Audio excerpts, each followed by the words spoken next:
we will get started. It's 9:30. Good morning, everyone. I'm going to kick us off with a karakia. Whakataka te hau ki te uru, whakataka te hau ki te tonga, kia mā kina kina ki uta, kia mā taratara ki tai.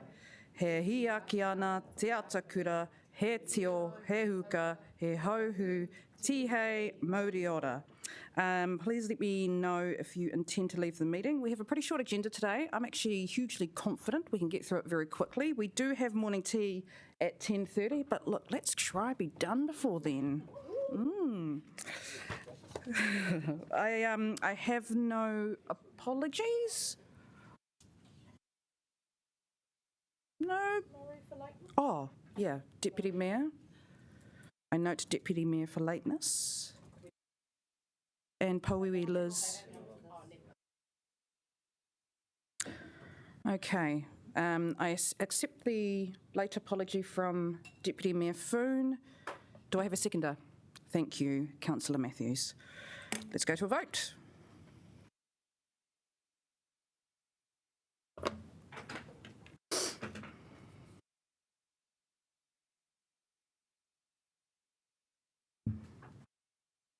Awesome, thank you, passed.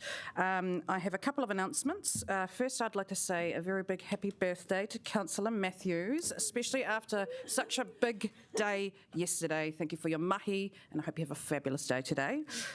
I also want to acknowledge the huge team behind the opening of Tākina last night. It was a success, it was a triumph, and I think everyone involved should be deeply proud of that project. It was absolutely wonderful. Okay, do we have any conflicts of interest in relation to the agenda today?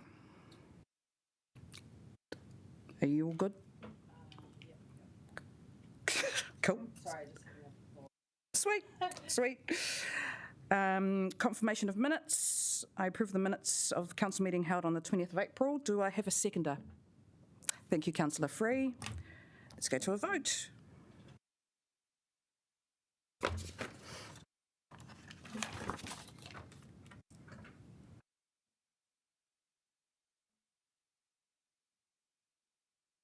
And that has passed. There are no items not on the agenda, so we're going to move to public participation. We have one public participant group to speak to us this morning in relation to 2.4 sports facilities fees and charges review. So a huge welcome to Todd Bryant, Richard Reid and Lisa Jones. Feel free to come up to the podium there or to sit at the end of the table, whichever makes you feel more comfortable. So you have 10 minutes to speak, but that does include questions at the end. Awesome. Make yourself comfy.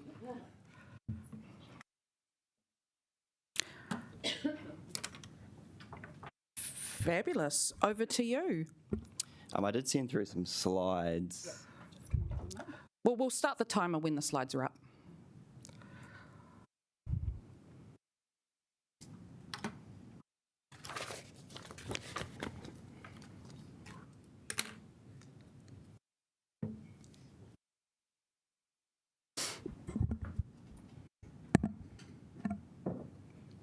Well, kia ora, tēnā koutou katoa, ko Todd Toku Ingoa, Business Development Manager at Capital Football. I'd like to thank the councillors for allowing myself today to speak to you all on the Council Ground Charges project. I'm here to represent the Affordable Sports Group from Greater Wellington, and Lisa Jones, CEO of Wellington Hockey, and Richard Reid, the CEO of Capital Football, are behind me. I've obviously drawn the short straw, which is fine, being the youngest of the group. Some context, the Affordable Sports Group was set up in late July last year in line with the local body elections to get an independent review of council ground charges. It's been a bit of a journey to get to where we are today, but I'd like to thank Councillor Abdirahman and Councillor O'Neill for your support with the notice of motion to get this in front of the council to vote this morning. It was an important piece of work for sport and our participants, and we appreciate having it on the agenda today. We've been working positively and collectively with your officers. I'd like to thank Sanjay, Baz, Jeff, Ben and Lauren as we've had the ability to contribute to the paper and the draft terms of reference, which you will be voting on today. We are supportive of the document, and we look forward to getting sort of started on the piece of work collectively. I would like to stress a key point within the document, and that is the appointment of the independent chair, who's going to chair the steering group that does this piece of work. We want to make sure that the Affordable Sports Group has input and approval of who that person is. It sort of speaks to the heart of why we're doing this, that being independent and done constructively, so we get some good outcomes for our communities. And lastly, the key challenge with this, and I know it's going to be difficult. I know that there's some different elements to it to make it work, but we really want this review to be done across the 5 TLAs within the Greater Wellington region. I'll give you an example. Football, if you include the Wairarapa, we deal with 8 TLAs when we're running our community football competitions and activations across Wellington, with different rules, different processes, different charges, etc. It is difficult, but we would like some consistency, some transparency, and sort of some efficiencies across the system to create a better experience for our communities and those that participating in sport. I know the council, the Wellington City Council, is the main council we deal with, the biggest in the region, and it's great that we've got where we are now, and we're looking forward to that. And there is a lot of work to do in the background. I'm speaking with Sanjay this morning. He's in contact with his peers within the other councils, but there's probably going to be a lot more work that needs to go behind the scenes in order to get what you guys are doing on their agenda and through their systems. So yeah, thank you. We really appreciate it, and I welcome any questions. Thank you for that. I have a question from Councillor Pannett. Thanks for all your work on this, and obviously it's important everyone gets a chance to participate. I'm just wondering if you're having a look at other factors which increase the cost of sport, like, equipment and all that sort of stuff. And 2, do you have any idea about how much the review should cost? Because just obviously every cent that we put also means that there's less money for other things, including the sport. Thanks. Yeah, there are a number of levers within our system that increases the cost of participation. This, we believe, is potentially one, although without the review being carried out, we don't know what the outcomes would be. We're looking at how our clubs operate. For example, we have a cluster of clubs that operate at Wakefield Park. How can we potentially create some amalgamations to decrease the cost of human resource? That's probably a good example. We're working with our national body in football, New Zealand Football, to try and create better streams of income down to alleviate those pressures on clubs, because sport is becoming more and more expensive, and if we sit here and don't do anything about it, we're going to see individuals, young kids, not being able to play sport, and for me that's an issue. So this is probably one factor, but there's many that we need to pull on those levers. And your second question around the cost, I know in the paper I think it's 100 to 150k, which isn't cheap. We as a sports collective are fully comfortable of paying our part in this. We don't see it as a council-only issue or the council's only issue. We're comfortable as it's something that we've asked for to contribute. And we know that Sport New Zealand, Lisa's had a conversation with them and they're willing to come to the party as well. So it's not, hey, we want you to do this piece of work and pay for it. It's about working together. It's really generous. Yep. Awesome. Councillor Brown. What happens if we can't get the other councils in the region to join in the project? It's a good question. We had this conversation with Councillor O'Neill and Councillor Abdurrahman. We actually chuckled a little bit because I know it's difficult working, different systems. So we believe it's probably a 2-stage approach. Stage 1 is focusing on the councils themselves, so i.e. Wellington City Council, Hutt City Council individually, and then bringing in stage 2 it all together. If we can't get the other councils on board, we think we will, but if we can't, I think what Wellington City Council are doing is great, and I think from my understanding, you are the biggest council, are the leaders in this space, so hopefully others follow suit. So to answer your question, I don't know.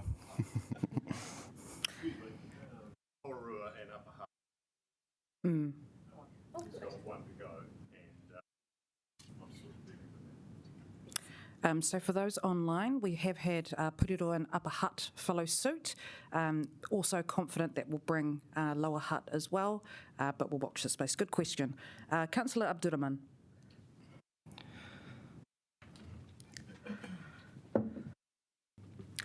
Kia ora team. First, thank you for doing this mahi and advocating for the community. And I know the answer, but I want everyone else to hear it. Did you get a chance to look at the paper that we're discussing today? Did you get a chance to discuss with officers as well? The paper that's in front of you today, yes, we've met with Councillor O'Neill and Councillor Abdurrahman a couple of weeks ago, and we've also met with Sanjay, Ben, and Jeff, and collectively have had input into it, which potentially could be quite unique, but we appreciate the opportunity to be able to do that. So hopefully it speeds the process up with you all. So I guess putting it in summary, we feel comfortable and optimistic of where it is with us having the input into it. So thank you. The part side to that is officers are following your request and they want to finalize it before the long-term plan discussions start next year, which is by the end of this year. So are you happy with that time frame as well? Yes, we understand that this isn't something that can be done overnight or in a couple months. So the long-term plan timelines we're 100% comfortable with, and that's detailed in the paper. So yes. Thank you. Councillor McNulty. Kia ora. I know Hutt City are looking at a internal review, different way of going about this than we're trying to lead across the region. Could you just sort of highlight your reasons why you don't think that's the best approach versus what we're doing? It's a good question as well. We've asked a number of questions of the councils over the years and have got the same answers, which we don't really understand. So we look at it, it's almost like the police investigating the police. We want someone independent to come through and have a look at how everything operates so that we are confident with the recommendations and outcomes that come from it rather than individually the council's looking at it. We're in conversations with Joe Miller and Mayor Campbell-Barry at the moment around what they're doing. We don't actually understand what their internal review looks like. So that's a challenge, and Richard spoke before working on that. And we're confident we'll get them over the line, but it has been a little bit more difficult. If I could add something to that, very similar process we used with the Hutt City Council, with all councils, and prior to the local body elections in October, 9 of the current 13 sitting councillors agreed to the independent review. The mayor and arbitrarily decided they would no longer contribute, and Joe Miller and I are, let's just say we're at loggerheads currently. But I'm very confident that pressure from constituents, sporting constituents, via the Lower Hutt councillors as opposed to the executive will get us over the line. It might be a bit messy. Thank you for that. That does bring us to the end of this session, and I really want to thank you for that wonderful presentation and the work that you've done with our fellow councillors to get this to a position that we're happy with. So congratulations and thank you very much. Kia ora, thank you very much. That brings us now to 2.4, sports facility fees and charges review. So please welcome Baz to introduce the report.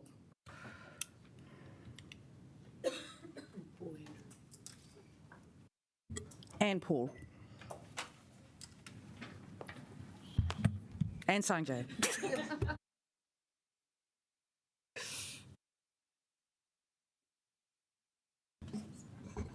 Good morning, councillors.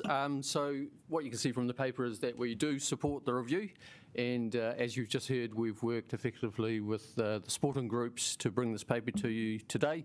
There's still work to do in terms of the terms of reference, and we're having the conversations in terms of the regional approach, so that's underway. In terms of funding, that was largely covered off yesterday. So in terms of Clause 7, I think, in the paper, that is already taken care of. And the process has been designed so we can get it underway as quickly as possible and then feed in the results into the LTP later in the year. So that's kind of how the process is designed. We'll just take the paper as read, but we're happy to take any questions that you may have. Any questions? All right. Excellent. I'd like to now welcome Councillor Abdurrahman to move this paper as a result of the notice of motion.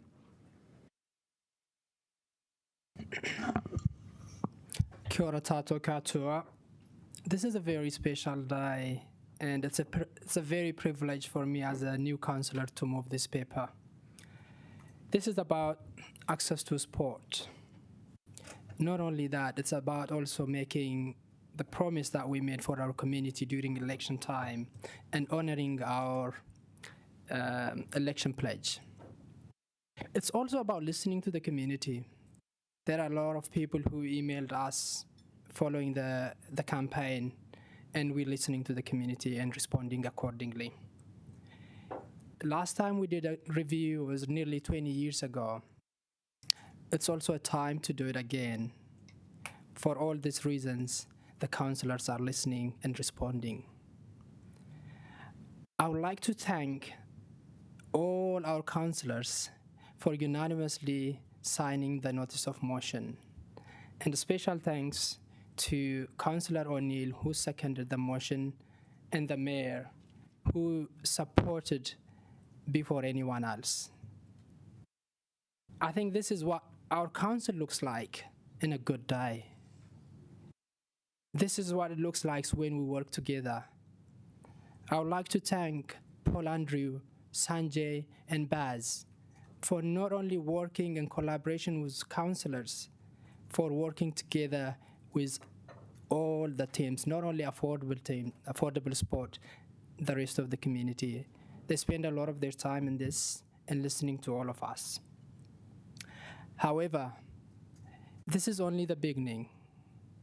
The review is the beginning. We need to do the review for leisure card, how we can support the community. We need to start the discussion during the long-term plan, how we're gonna fund after we got the outcome.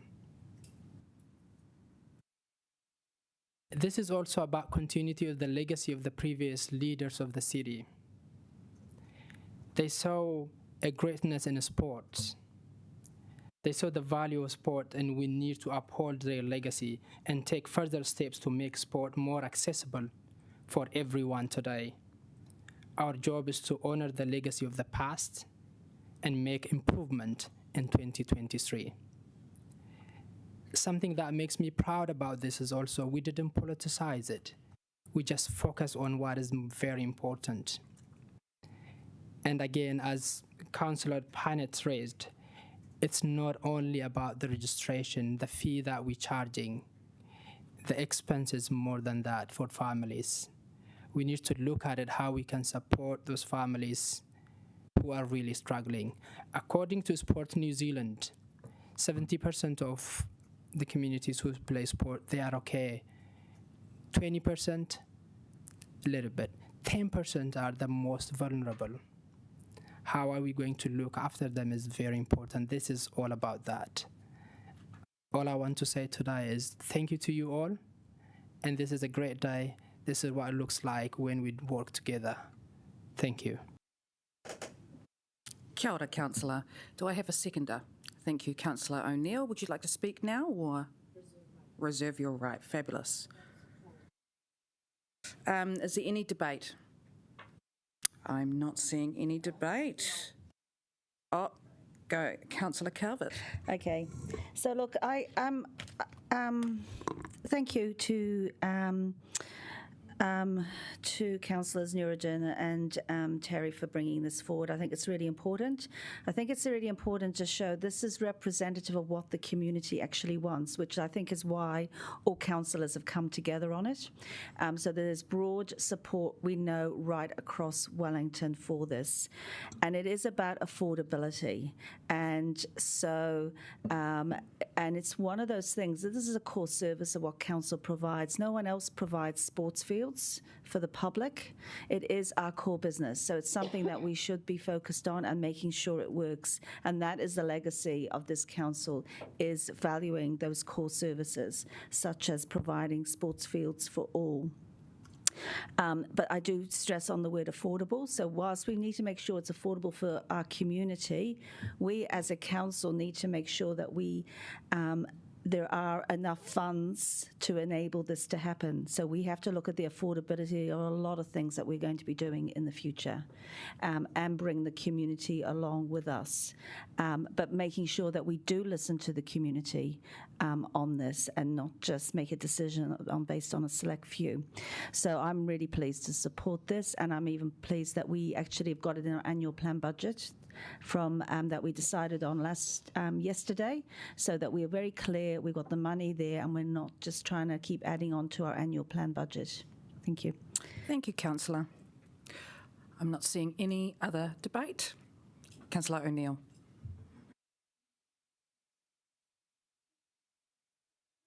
Oh, there it is. I'm really, really proud today to support Nuruddin's notice of motion on the Affordable Sports Review.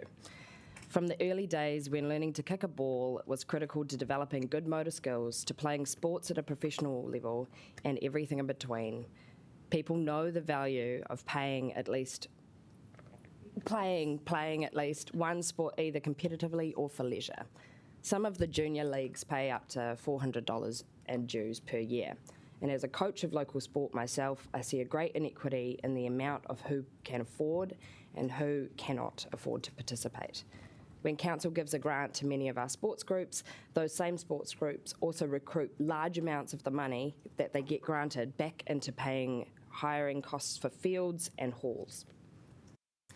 I've pulled up an old report because a friend of mine, Raymond Tuffin, used to run the Community Sports Bank at the City Mission.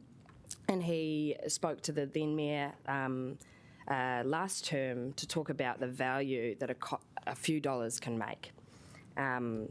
The cost of a simple mouth guard is a barrier for many children participating in a sport. These can cost about $3 or $4 from Pack and Save. And in one of his reports around the inaccessibility of sport, Ray came across two boys who wanted to play basketball, and they said that they weren't able to because they did not have mouth guards through their school. They went home and cut up a plastic milk bottle lid to make their very own mouth guards.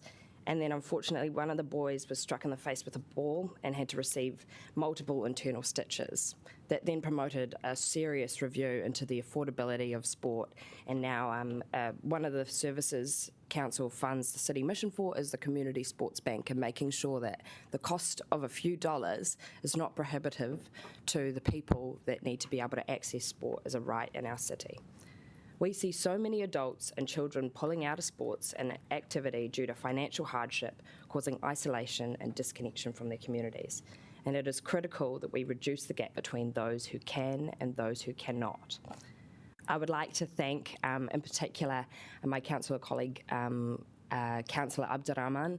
I know his family and his community are very active in the sports of Wellington, and you are consistently challenging, and so is your daughter actually, the inequities, in particular around football as well. I'd like to thank the community members, Richard, Lisa and Todd. And circling back to council, thanking the Mayor Whānau for her continued support through this process, and the very quick actions of Sanjay, Baz, Lauren and Paul for turning around a really massive piece of work in the short space of 6 weeks. Kia ora. Kia ora, Councillor. I now go back to Councillor Abdurrahman for his right of reply. Cool. Two things. First, the motion now, because the officers come back with suggestions, it's different from the notice of motion, and it's accordingly. That is what the paper, and we approving on this paper today that's presented. I have to. I'm kind of. To mention my daughter who loves football to days, and I always say it as well, football is like a second religion for me, and sport is international language, right? We all agree on that. It's about making differences for so many children in the community. I know children who are currently missing because of the unaffordability of sport. That is not only registration fee. That is not because of what we charging sport clubs. Sport clubs themselves, how they charge and how that money gets spent. I think we all need to look at it, how we can improve for those children who are really missing it. As Terry said before, for a lot of people who might not understand, who might not get it, what it means is, if you have two children now and you are a low-paid employee, you getting about 30 to 40,000 a year, and you spending on your children only to sport one type of sport, let's say football, you spend about $1,000 only buying shoes, registration, shin pads, socks, and so on. If you add that to a transport, which is quite common sometimes as a family, you drive all the way to Pararua and another children is playing in Miramar. It is a lot of juggling around. And if you are someone who is already struggling, it's too much. You don't send your children to this. So the review is only the beginning. As a city, as a leader of the city, we have an obligation to look at it, how we can make it better, not only in football. Some of those children, they might end up they play a different sport. My daughter, she plays netball. I don't know, she might gonna get more into netball when she grow up. So we need to look at netball. And my son, he plays not only football, he plays basketball. So that means we need to look at other areas, not only focusing in the area that, for me, I'm passionate about, areas that I'm not passionate about as well. But sport, we all understand it. We can make it affordable for all of them. Lastly, again, as I said, this is what council looks like, collaborating, working with officers, collaborating, working with each other. And this is what leadership looks like as well. The mayor accepting a motion against basically what it looks like against her leadership, which was not. Sometimes we just have to say leadership is just saying that, oh, this is the right thing, let's do it. And she signed the notice of motions. And that is, I think, a kind of leadership we need to be applauding and encouraging and supporting. And thank you to you all, and let's vote for it. Beautiful. Thank you, Councillor. Yes, time to go to a vote.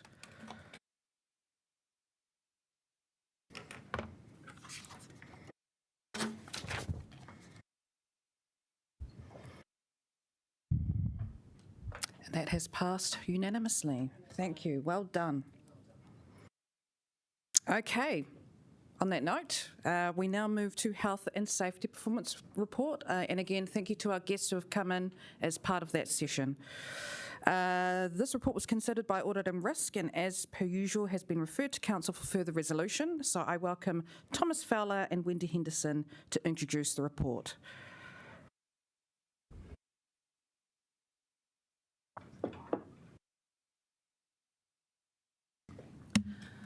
Kia ora koutou. As you said, this report was presented at Audit and Risk a couple of weeks ago, so we will assume it's been read. But just a couple of points. We have launched our employee recognition program, Good Sorts, in the period of this report, which is receiving really good recognition across the organisation. The other thing that we've done is close to 18 months worth of work has seen us transition as an organisation to the new health and safety technology system, My Safety. And again, we'll see some improved reporting, mainly coming from TJ, around our health and safety performance, which is fantastic. So those two key points are noted in the report, and we're more than happy to take any questions. Councillor Calvert. So with this report now coming to council, can I take it now that you will be regularly reporting health and safety to council?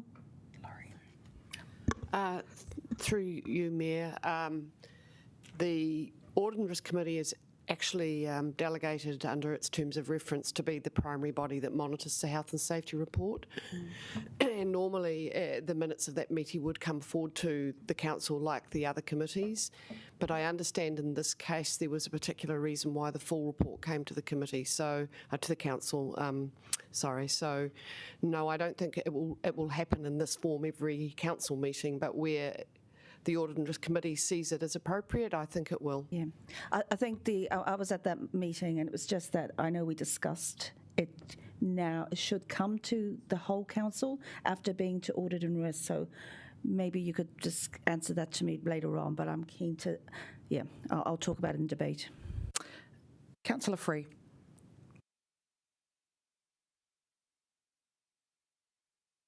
I'm sorry, I'm not quite sure. When are we dealing with the health and safety report? Is that now? Because I did notice just a tiny column that didn't add up on page 2.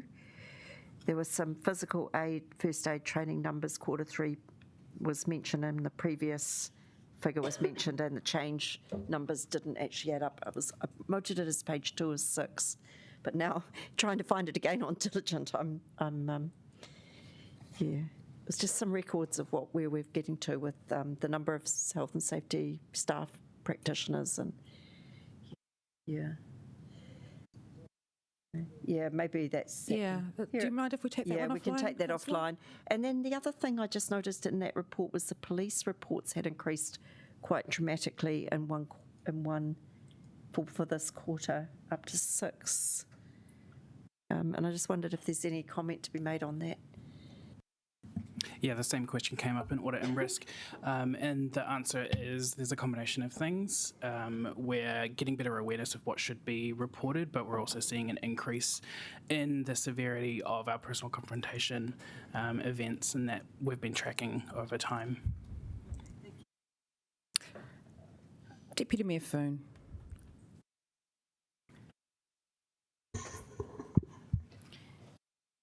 Kia ora. Thank you for the report and for your mahi also. I have a query around psychological harm, and in our new strategy, what is how will we, is that going to be part of our new strategy? How will we measure it? Or what's the journey where we might be going on with that?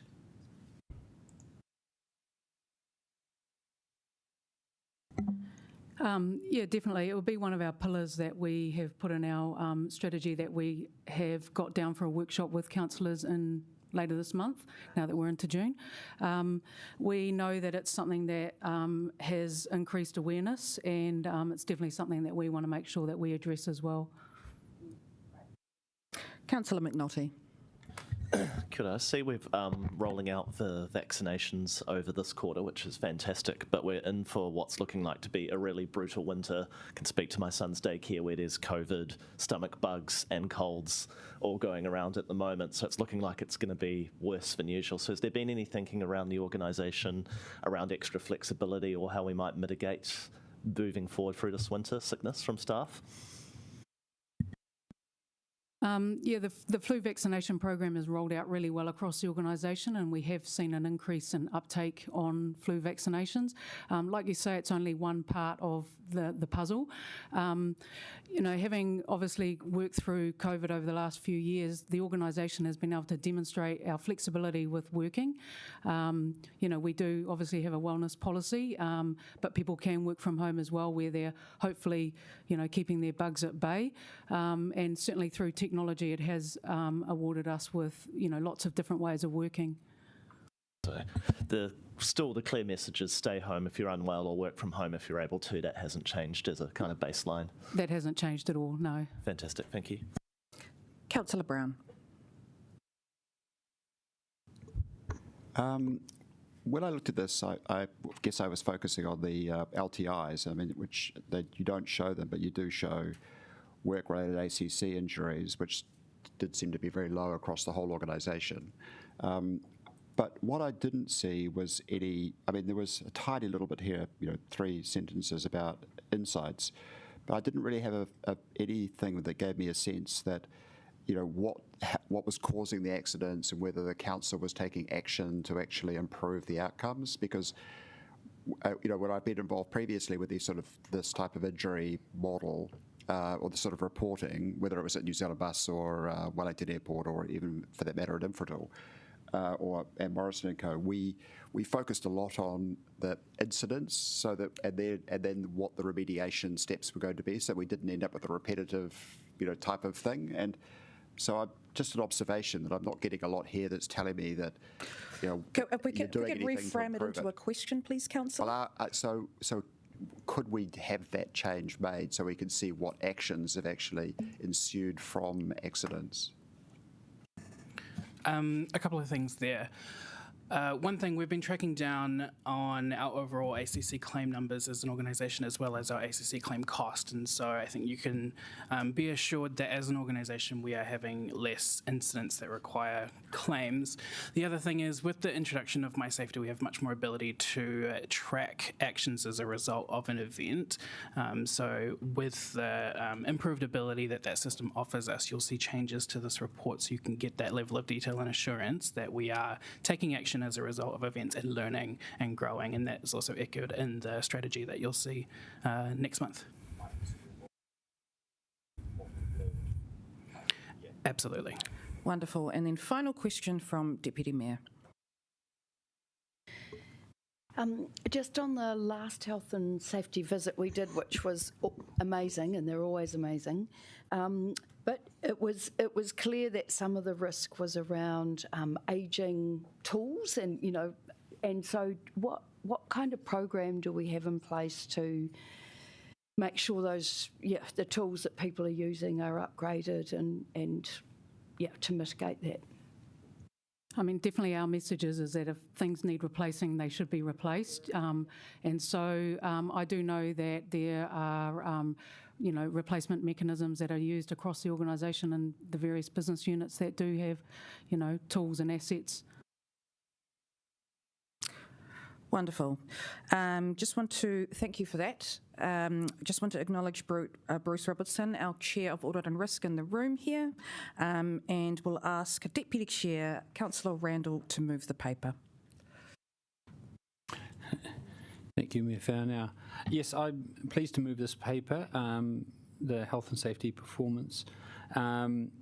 Staff are the key to us delivering everything that this council does, and I'm really pleased with all the questions because it shows councillors do care about our staff and their ability to do that they're working in a safe, secure environment. I want to thank, first of all, the manager, Wendy, and Thomas, and not only her team, but the whole Wellington City Council team who are really trying to come on board with this. Yes, we've got a new system, and I'm very pleased that it's enabling better, improved tracking both internally and also to us. I think that's key, but really the bigger thing I'd draw your attention to is the health and safety strategy. Having an overall plan to move this organisation from a maybe more reactive mode to a proactive mode, getting ahead of things, getting people to watch before they do something, is I think key to having an organisation that's going to be very effective and not have things disrupt. And I'm really pleased to support this direction.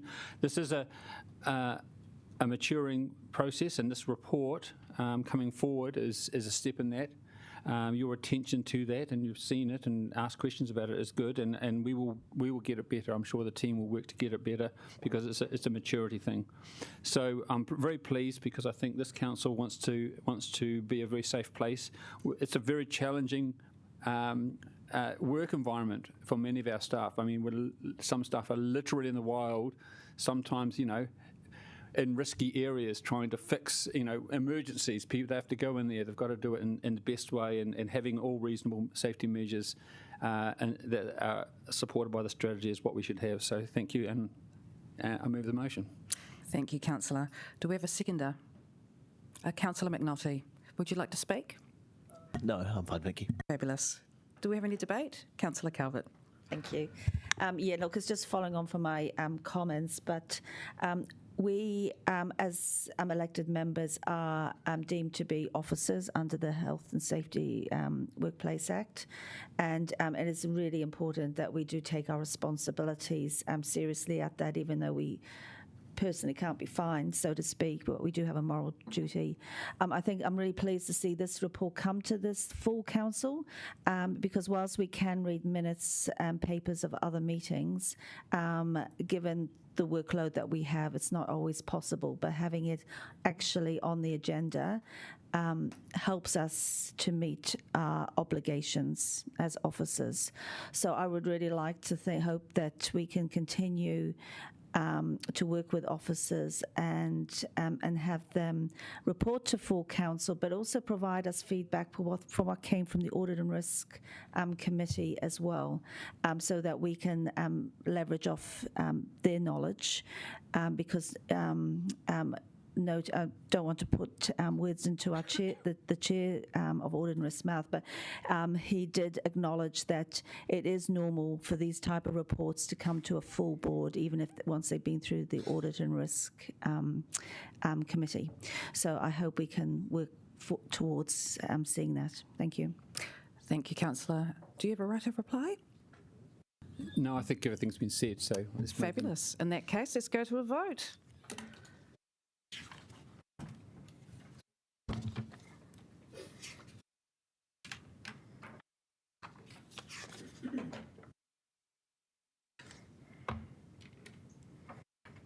Excellent. Unanimous. Thank you very much. Okay, we now go to actions, tracking and forward program. We will take these papers together. Stephen MacArthur, is there anything you'd like to say on these reports? Morena, councillors. Probably just on the forward program, there is an additional notice of motion coming to the next council meeting on Let's Get Wellington Moving. So that just really flagging that that's in addition to the forward agenda. Thank you very much. Any questions? Great. I will move both these papers together.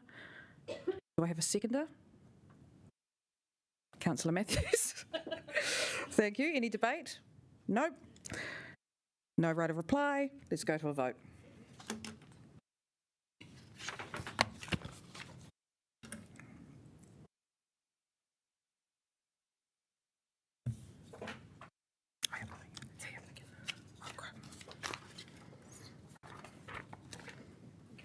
Oh, carried. Awesome. Thank you. Okay, we are making excellent progress. So let's go to the report of Pito Pūmanawa Grants Subcommittee. I'd like to welcome Councillor Kaunihera to introduce this report, chaired that Grants Subcommittee. Would you like to speak? Yeah, briefly. Cool. Pardon? E te mango e te whare.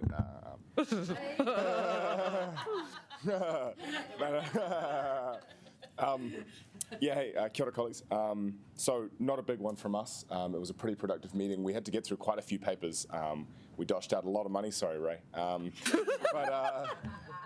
no, it was really awesome. There were some fantastic community initiatives coming through, and the paper that you see before you today is brought here because it is above the amount that is delegated to grants to actually approve, the amount being $267,000 to the Wellington City Mission Anglican Trust Board, which we will be approving today.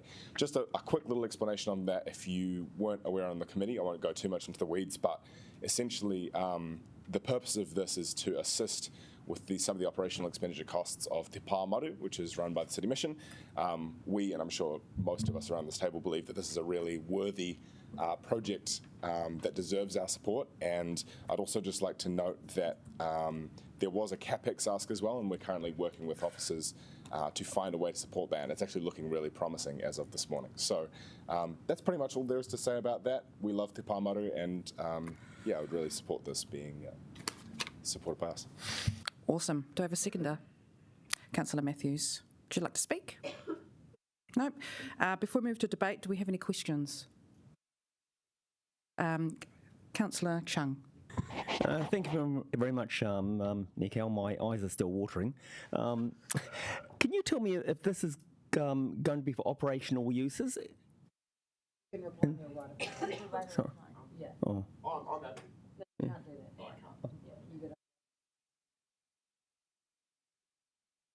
I can ask the question. You go. Okay. Yep. Sorry, can you tell me if this amount is for operational purposes? And would it be continuing over past the 2 years? Because would they continue to need that for operations? We do have Mark and David in the room who might be able to answer this as well. Oh. But although this is a question. It's just the council tends not to. Oh my God. Okay. I feel like we're overthinking this, and I'm just going to try and come with the leave of the meeting, perhaps. No, Nico can just respond in his own way. Nico knows everything. We can agree to suspend standing orders to allow. I'm ruling as chair that Mark can answer this question.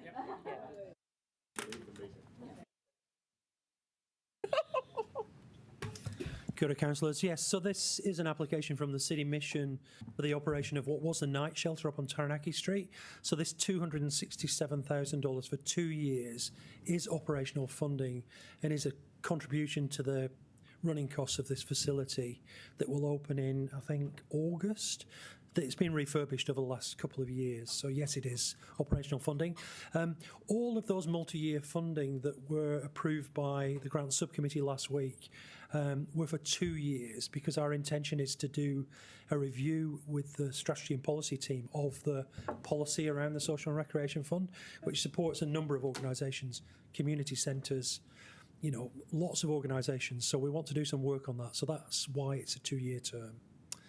Okay. Thank you. I went to visit the facility and I'm very impressed with it. But what I'm concerned, well, what my question is, Councillor? Question. What my question is that will this be continuing? The operational costs be required following the 2 years? Councillors, that will depend on the decision of the grant subcommittee and then this committee in the future. That funding for all those organisations adds up to, you know, about $4 million a year that we spend on organisations. And as I say, it includes, there are 88 organisations that we fund on multi-year funding, including the arts sector as well. So that will depend very much on the decisions of that committee. I'm going to take 2 more questions and then we're going to move on to debate. Councillor, nope. Councillor Free. Yes, we're sort of building a bit of an ecosystem of, you know, housing options for people. How much work do we do publicising this to the public? You know, what's available that the city's actually supporting? So, I mean, Te Pāmaru will be a facility for people with severe addiction around alcohol. So it's a very specific service. So it's one of a number of services that City Mission provides. So I can't really answer the question about the ecosystem around provision of housing at the moment. I'd have to probably get some advice on that. Yeah, okay, thanks. Thank you, I appreciate your time. We now move to debate. Councillor Young. So I'd just like to thank Councillor Kaunihera for holding the fort while I was on my Good Samaritan visit in London. I appreciate it, so just thank you. Oh, ka pai. Councillor Free. Yeah, I've just been reminded by Councillor Kaunihera. We normally, the standing orders do require us to stand when we speak. But I want to say that I think that this the support for things like this is really fundamental and important. And I guess, you know, we do have people who are needy, and sometimes that's very visible in our city streets, and it's quite concerning to people.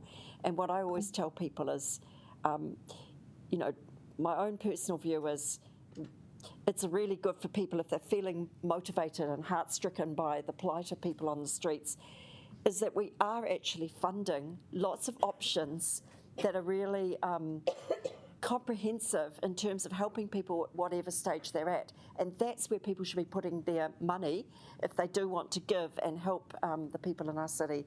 So I think that was a little bit behind my question, is how comprehensive are we making the publicity around what we're doing, because we're doing some really great stuff. And, you know, I was very, very impressed by this service. This is a service for the people right at the bottom of the heap who are really struggling with lots of complex issues. And it's designed to help them where they're actually at, but not to leave them there. A lot of these people won't need this service forever, and that's where all the other ecosystem of provision that we're making comes into play. Look, we have two choices as a city. We can just turn a blind eye to some of these needs, or we can step up and actually help the other organisations and partner with the other organisations that are doing great things. So look, yeah, I'm really supportive of this, and I also want the public to know what's available and what we are actually doing to help, because there's a lot we're doing in this space, and there's going to be even more. Thank you, Councillor. Just a reminder, yep, you can stand if you want to speak during debate. I've made it a rule you don't have to, because I don't like doing it, but it's completely up to you. Do you have a right of reply, Councillor? Wonderful. Let's go to a vote. Oh, apologies, Councillor. Councillor Brown. My bad. Sorry to hold up morning tea. I mean, I totally support this, but it does feel a bit random. And at the Grants Committee meeting we had, it seemed like the non-provision of this funding was a glitch, which correct me if I'm wrong, but this is kind of fixing the problem that we identified at the meeting. And I don't quite understand why this is turning up here rather than going through the Grants Committee meeting last week, and quite what happened, which meant that this wasn't dealt through the normal process. Because I don't really like council, and I'm very much in Ray's camp on this one, I don't really like council doing kind of random one-off, you know, here's a couple of $100,000 type deals. So we have got a process for providing this funding. At the Grants Committee, there was a universal view, as far as I can gather, amongst everyone around the table, that we did want to provide the funding. We're all support, and everyone around the table, I'm sure, is going to vote unanimously in favour of this project. But it does feel a little bit disorganised that we're doing it this particular way. So whether that's a question or an observation, but I would actually quite like a feedback on why we're doing it here rather than back then, if that's all right. Thank you, Councillor Brown. Councillor Matthews. Yeah, just to clarify that, when the grants, the rules at which the Grants Committee operates, when the funding is over a certain amount, it has to come to council. So that it's not, there's a bit of excitement happening. So it's not, there's no kind of informality or not due process being followed here. It's because that amount was exceeded, that $100,000 cap, but we had an additional debate, as Nico said in his opening comments, of that councillors wanted to do some additional funding, and as he said, we're not able to kind of report on that at this meeting. It'll be coming back to us, but there is some, because the work is still ongoing, but it is promising that we will be able to support this fund even further, as was our desire, and it sounds like will be the desire from others around the table also. Wonderful. Councillor Chung. Thanks, Tim. I guess that's my concern, that, again, you know, I do think it's a very worthy cause, but I'm concerned that we're creating precedents when we do these things, and I'm concerned that because this money is going to OPEX, what happens after the 2 years, and is there an expectation then that this would continue because we've you know, sort of help them, you know, during the preceding 2 years. So I think that we need to have processes to you know, consider these types of things. Thank you. Councillor Paul. just in response to Ray's, Councillor Chung's points that he just brought up, I think it's probably important to recognise that the Wellington City Mission gets lots of support from lots of different places. They have regular donors who contribute to their operating costs and the builds of their various projects. They have really good partnerships with central government and with the various ministries that help vulnerable people. And they have some corporate collaborators too. I think they work with Low & Co quite often. So I think it's important to note that this is kind of like a getting them started, because this is the first facility of its kind in the whole New Zealand where people can still be consuming alcohol. They don't have to be totally sober to receive support. So I think this will really help it get off the ground, and then they'll be able to secure regular funding from other parties. And they are very, very good at fundraising. They've got a big fundraising campaign with a target of multi-million dollars coming up soon. So I think they'll be sweet. So I'm happy to give this as kind of like seed funding to get them off the ground. And I know that they'll be really able to get more operating funding for that in the future. Thank you. You've allayed my fears. Thank you. Oh. Teamwork, that's awesome, thank you. We've got no more debates, but just noting that allocation of greater than 150, not 100. Yeah, 150, so all good. Do we have a right of reply? We're all good? Let's go to a vote.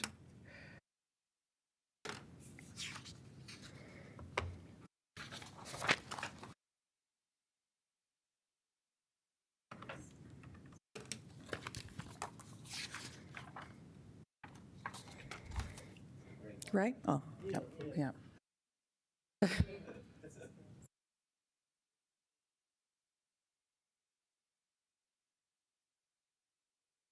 Unanimous pass. Hooray!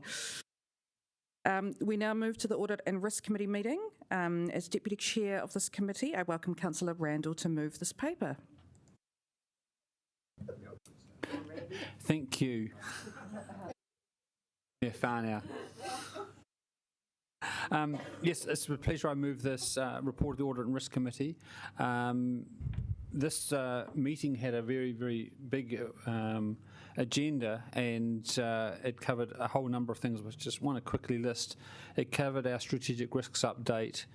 It covered our risk appetite statements, which is a new thing. It covered our risk management work program for the 2023-24 year.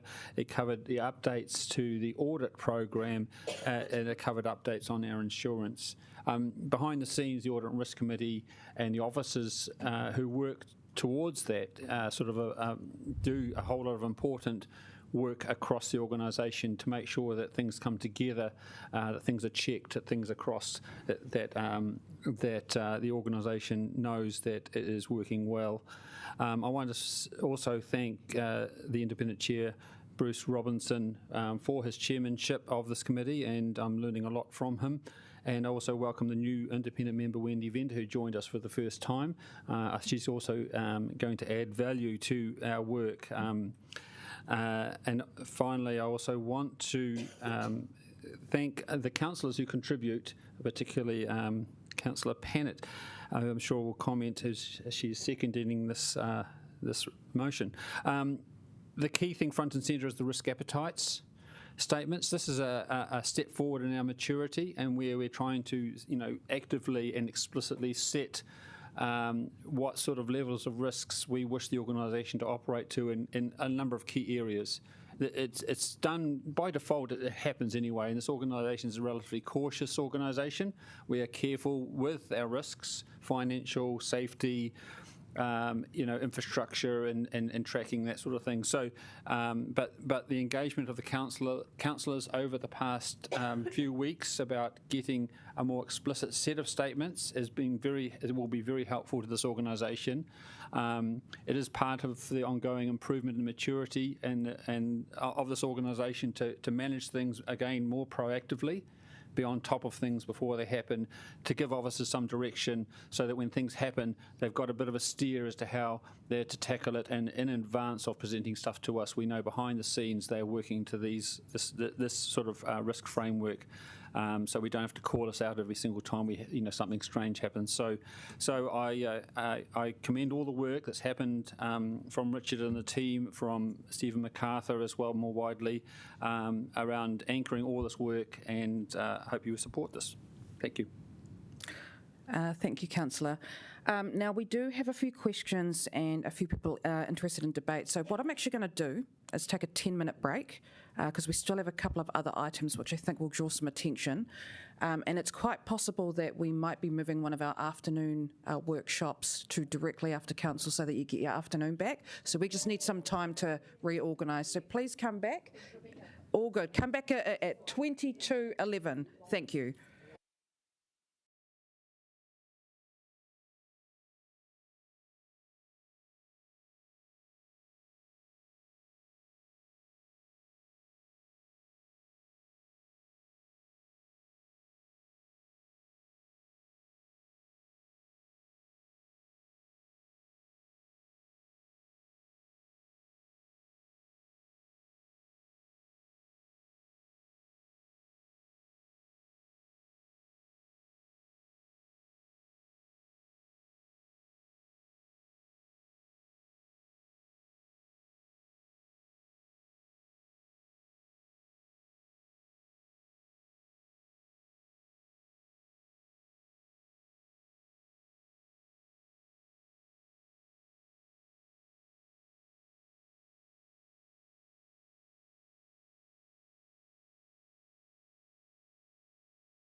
now ready to return back to council. It's the first time I've used the bell.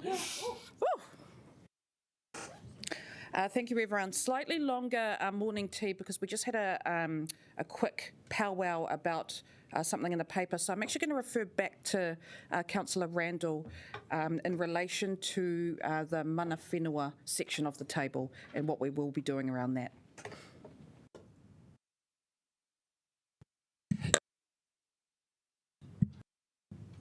Yes, thank you, Me Whānau. So one of the things in my introduction I didn't mention was that while we have got a number of risk appetite statements, it's not a complete set. And we've been through a process where we work with officers and they've come up with some agreed levels. As I mentioned at the beginning, the council is generally being operating at what we'd call various versions of cautious. And you can see this is reflected in the list of risk appetites for the different sections, such as worker health and safety. But the council also failed to agree on a number of other areas, and there's a further piece of work to be done. Officers have put forward a statement in terms of the iwi area of risk, and if councillors really haven't agreed on that, then it's the right and proper thing is for it to be put in the category of those other risks where we haven't agreed. It's simple as that, because this is our direction where we've agreed on this is how we want the council to go. And so insofar as that is the position of what councillors think, then that's what should happen. So this is really like we've had a round, we've got first tranche of agreed statements. I get the sense that the iwi one is not agreed, so I would note that one is actually in the wrong category, and it should be in the category of those that aren't agreed, and we'll have further workshops and we'll get the agreement. Kia ora. Thank you. Thank you for that. Now, I am going to allow a couple of questions of officers, if there are any. Councillor Wineta, was it debate or a question? Neither. Councillor Pennant? Debate? Oh, would you like to? There are no questions, but would you like to? So you seconded. I've spoken. Thank you, Mayor Whānau, and thank you everyone, and particularly to the members of the Audit and Risk Committee who we had quite a lot of discussion about this particular paper, and I think it's a very healthy discussion, and I do apologise for not picking up the mana whenua one was wrong, so I'm sorry about that. Obviously, I just assumed everything had been written properly, and I think it is proper that it's rewritten, because even if you change the category, the wording is perhaps not strong enough. Look, I just really wanted to speak to a few of the changes that I put forward. I've worked with officers on them and they're supportive, and Councillor Randall has been kind enough to incorporate them. Look, it has been quite a tricky issue. I think we all sit on different parts of the continuum when it comes to risk, and we will have different psychological makeup, we'll have different values where we put some of these things. Nevertheless, it's good that we've come to agreement on some of them. The first change I just wanted to make is to say that worker safety is critical. I don't think anyone would disagree with that. It should be safe to come to work. That latest death in Christchurch is very, very sad. And so as an organisation, I want us to be very, very focused on our health and safety, and I'm sure people feel strongly about that too. I have bored you long enough around my views on transparency, but I did include the words limited information will be put into PE, and it will be done on legal grounds, just to make that absolutely clear that generally we are open, and that's one of the great things about local government. And then the reputation and perception one, that was kind of an interesting one because it seemed to be quite focused on the media. So I've added the words in the public because that's where we are here to serve. And I've put words in around maintaining trust and confidence through good management and governance, which I think is obviously what we're all committed to. But I just wanted to make it clear that maintaining that trust and confidence was really critical, and that we're very public focused in terms of the work that we're doing. So hopefully these aren't major, but just making sure there's some absolute clarity. And I look forward to going back and doing the other statements because it's just such a critical conversation to have. Kia ora. Kia ora. Thank you, Councillor. Any other debate? Just a little process question. Are we seeing the complete, amended? Yeah, good. Yeah. Thank you. There's nothing stopping by you. No other debate? Right of reply? Sorry. Apologies. Councillor Free. Just to quickly say that I think I appreciate the fact that these have come, just given that there was a little bit of word smithing going on and a wee bit of discussion around the audit and risk meeting where I did attend. And it was decided that because we'd all had input into the work, that it was appropriate to bring it back to a committee of the whole to just, agree these minor, well, they're not always minor, but, agree these changes. So I do appreciate the fact that that's been picked up and that we're here together at this point. Any other debate? Excellent. Right of reply? Councillor Rendell? Yes, first of all, can I just have a small point, just so we're very clear? We've really got a point where we've got the mana whenua partnerships listed in Table 1 when it really ought to be listed in Table 2. With the leave of the meeting, I would move that into the substantive motion so that in the end, where you see that row there, it should be in Table 2 in terms of the next piece of work we're to do to finalise those other ones in Table 2. So that's just be very clear to you, councillors and the public, about exactly what we're voting for. We're voting for essentially accepting those risk statements in Table 1, except for the mana whenua partnerships one. So that's just very important. So, just to reiterate, at the moment, up till now, the councillor has been running essentially a de facto risk appetite, and it hasn't had really clear direction from us, explicit direction from us. And in some areas, as you've seen, we're willing to change away from straight cautious, okay, in some areas. And that's really, it's in the middle of the spectrum. We've had some workshops. The officers have found the middle of the spectrum, putting this forward for us to go forward. I also want to state that, settling these risk appetites does not give any particular direction to any particular risk in the organisation. It's really just a de facto starting point. So if officers are thinking about bringing forward a paper, say, that affects our reputation, they can say, well, we would assume a flexible risks profile is what we would start with. But in any particular area, a different risk can be applied. It can be a cautious risk. It can be even adverse. Some of the stuff around legal, obviously, can get very, very particular. And of course, health and safety, both in the public and in our own workforce, is front of mind. So I just want to be sure that this really just gives a clear direction to the council officers and to the public about where we sit with these areas, and it really just fills a gap where the risk framework needs some clear direction. So thank you, and I hope you will support that. Thank you, Councillor, and appreciate the clarification. Let's now put it to a vote.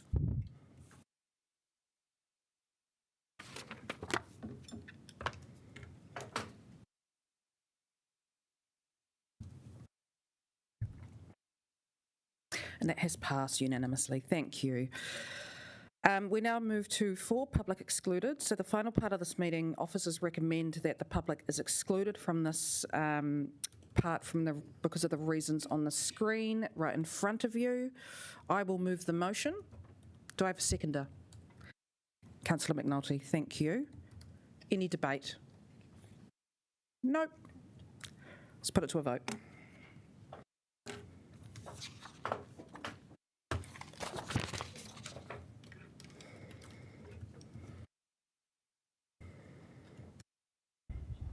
Awesome, thank you.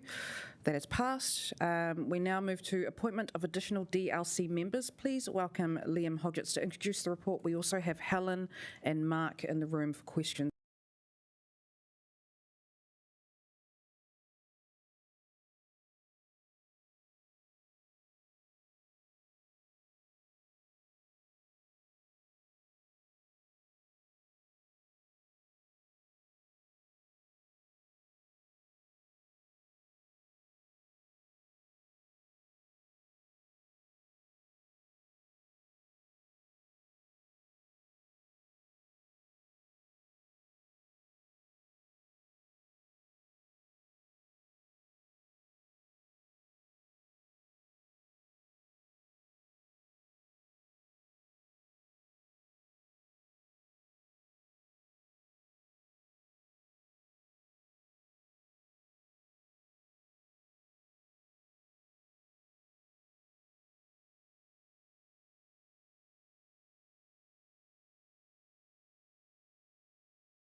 close. Thank you all for your participation today. Please join me for a karakia. Unuhia, unuhia, unuhia ki te uru tapu nui, kia wātia, kia māma, te nākau, te tinana, te wairua, e te ara takatū, koiara e rongo, whakairia ake ki runga, kia wātia, ai rā, kua wātia, kia ora. Take a 5